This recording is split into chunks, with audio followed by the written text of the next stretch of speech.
सबसे पहले और सबसे सटीक एमसीक्यू सॉल्यूशन हाजिर है बच्चों, सी इंटर एडवांस अकाउंट सितंबर 25। इसमें मैं आपको आंसर्स बताऊंगा, डिटेल सॉल्यूशन की वीडियो एक और आ जाएगी, सब्जेक्टिव पार्ट की भी। सब्सक्राइब करके बेल आइकन दबा लेना, लाइक जरूर कर देना, जो भी बच्चे लाइक करेंगे सबसे एमसीक्यूज सही होने वाले हैं। और सुनो, लॉ पे आगे बढ़ जाना जितना जल्दी हो सके। क्यों?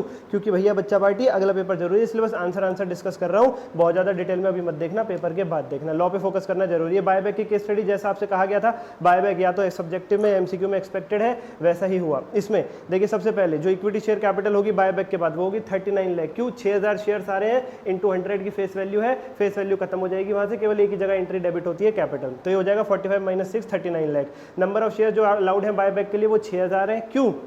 350 लाख के केस में तो नील है, 350 लाख के केस में नेगेटिव आ रहा था आपके third debt equity ratio test का आंसर, और 300 लाख के केस में 6000 अलाउड है, क्योंकि 11250, 14500 और 6000 तीनों में से लोएस्ट है 6000। ठीक है सर, ठीक है। और फोर्थ का आंसर आपका रहेगा 6000। वो फिर ओवरऑल पूछ रहे हैं कि ओवरऑल सारे टेस्ट के बेस पर क्या आंसर रहेगा? 6000। ओके सर जी।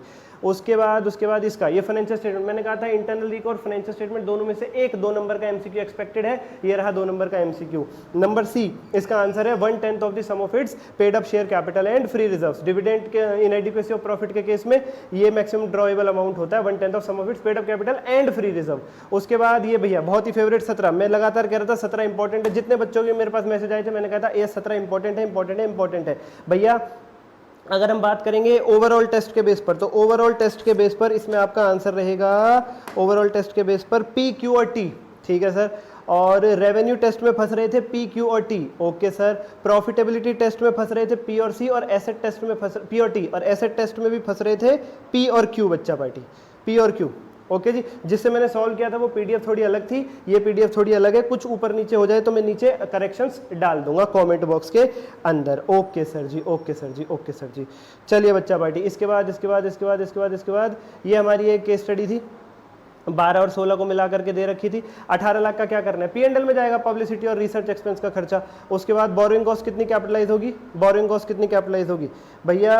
अगर आप अज्यूम कर लेते हैं कि जो मशीनरी आपने परचेज करी उसे भी क्वालिफाइंग एसेट ले लेते हैं, तो फिर आप पूरा 5.5 लाख कैपिटलाइज कर सकते हैं, ये अजम्पशन पे डिपेंड है। उसके बाद इसमें 1, 2 और 3 तीनों स्टेटमेंट करेक्ट है, क्योंकि जो ग्रांट मिलती है प्रमोटर्स कंट्रीब्यूशन के लिए वो डेफर्ड इनकम भी नहीं होती है, वो डिविडेंड भी नहीं बांट सकते और कैपिटलिज्म में जाता है। इसका आंसर होगा बी, 1, 2 और 3। इसके बाद फेयर वैल्यू वाला, ये वाला AS 15 का बहुत ही lollipop question. Opening value 10 lakh plus employer contribution 3.5 minus benefit pay 2.5 lakh plus x equal to 1425 रख दो, 325 आपका आंसर आ जाएगा।